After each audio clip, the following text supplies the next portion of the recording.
दुनिया की सबसे ऊंची पर्वत चोटी कौन सी है? बड़ा आसान सा सवाल है। हर कोई जानता है कि दुनिया की सबसे ऊंची चोटी का नाम माउंट एवरेस्ट है।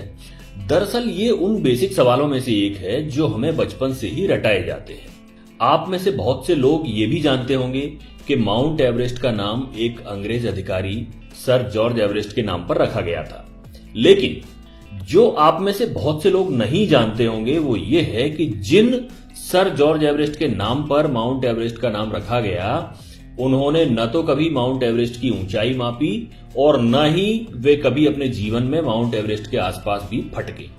जी हां, बल्कि आपको और भी सुखद आश्चर्य होगा जब आप ये जानेंगे कि एवरेस्ट की ऊंचाई नापने वाला शख्स कोई ब्रिटिश नहीं बल्कि एक भारतीय गणितज्ञ था और इस भारतीय का नाम था राधानाथ सिकदर। क्या आपने ये नाम पहले कभी सुना है? शायद नहीं। हम में से बहुतों ने नहीं सुना होगा क्योंकि हम जो इतिहास पढ़ते हैं वो ज्यादातर वही है जो अंग्रेज या विदेशी इतिहासकार हमारे लिए छोड़ गए हैं। राधानाथ सिकदर भारत की उन अनेकों अल्पज्ञात महान विभूतियों में से एक है जिन्हें इतिहास में वह स्थान नहीं मिला जो मिलना चाहिए था। जहां तक जॉर्ज एवरेस्ट के माउंट एवरेस्ट से संबंध का प्रश्न है तो यह कहना गलत नहीं होगा कि उनके जीवन की सबसे बड़ी उपलब्धि यही थी कि उन्होंने राधानाथ सिकदर को खोज निकाला था। दरअसल 19वीं सदी की शुरुआत में अंग्रेजों ने भारत का मानचित्र तैयार करने के उद्देश्य से पूरे देश का एक त्रिकोणमितीय सर्वेक्षण का प्रोजेक्ट आरंभ किया था। इसी प्रोजेक्ट के तहत सन 1830 में सर जॉर्ज एवरेस्ट नाम का एक अंग्रेज अधिकारी सर्वेयर जनरल ऑफ इंडिया बनकर भारत आया। भारत आने के बाद जॉर्ज एवरेस्ट ने एक ऐसे व्यक्ति की खोज शुरू की जो स्फेरिकल ट्रिग्नोमेट्री में विशेषज्ञ हो। तब उनके एक शिक्षक मित्र ने उन्हें कोलकाता के एक युवा छात्र राधानाथ सिकदर का नाम सुझाया, जिसने अपनी गणितीय प्रतिभा से अपने शिक्षकों को कायल कर रखा था। फिर क्या था, सर जॉर्ज एवरेस्ट ने राधानाथ सिकदर को अपने विभाग में कंप्यूटर के पद पर नौकरी पर रख लिया। उस समय आज की तरह कंप्यूटिंग का काम कंप्यूटर मशीनों से नहीं बल्कि इंसान कंप्यूटरों से कराया जाता था जो कागजों पर प्राप्त डेटा को कंप्यूट करते थे। राधानाथ सिकदर बेहद मेहनती और प्रतिभाशाली इंसान थे जिसके कारण सर जॉर्ज एवरेस्ट उनसे काफी प्रभावित रहते थे। फिर आया साल 1843 जब जॉर्ज एवरेस्ट रिटायर हो गए और उनके स्थान पर नए सर्वेयर जनरल बने कर्नल एंड्रयू स्कॉट वॉ।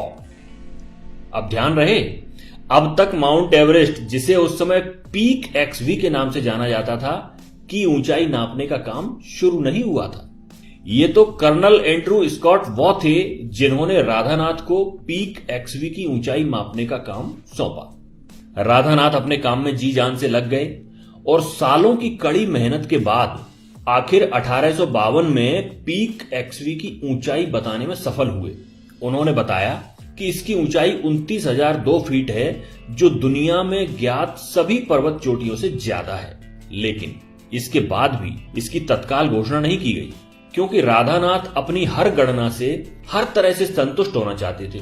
सभी आंकड़े एक बार फिर से जांचे गए और आखिरकार 1856 में जब वे पूरी तरह संतुष्ट हो गए तब इस बात की आधिकारिक घोषणा की गई कि पीक एक्सवी ही दुनिया की सबसे ऊंची चोटी है।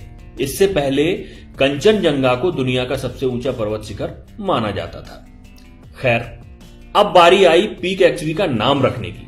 अगर भारत उस समय आजाद होता तो बहुत संभव था कि उसका नाम माउंट सिकदर या माउंट राधानाथ रखा गया होता। लेकिन उस समय तो हुकूमत अंग्रेजों की थी, तो कर्नल एंड्रयू स्कॉट वॉ ने उस चोटी के लिए नाम चुना माउंट एवरेस्ट। यह नाम उन्हीं सर जॉर्ज एवरेस्ट के नाम पर था जो कर्नल एंड्रयू स्कॉट वॉ के पूर्व भारत के सर्वेयर जनरल हुआ करते थे।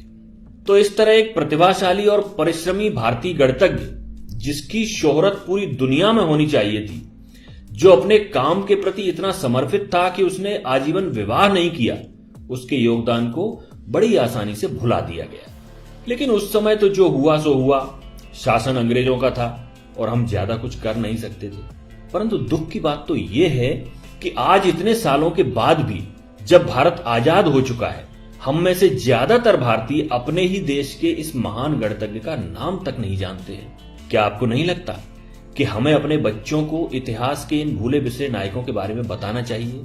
क्या यह अच्छा नहीं होगा कि हम जब भी किसी बच्चे को माउंट एवरेस्ट के बारे में बताएं तो उसे साथ ही साथ राधानाथ सिकदर के बारे में भी बताएं। अपने विचार कमेंट में जरूर बताइएगा। जल्दी हाजिर होते हैं आपके समक्ष एक नई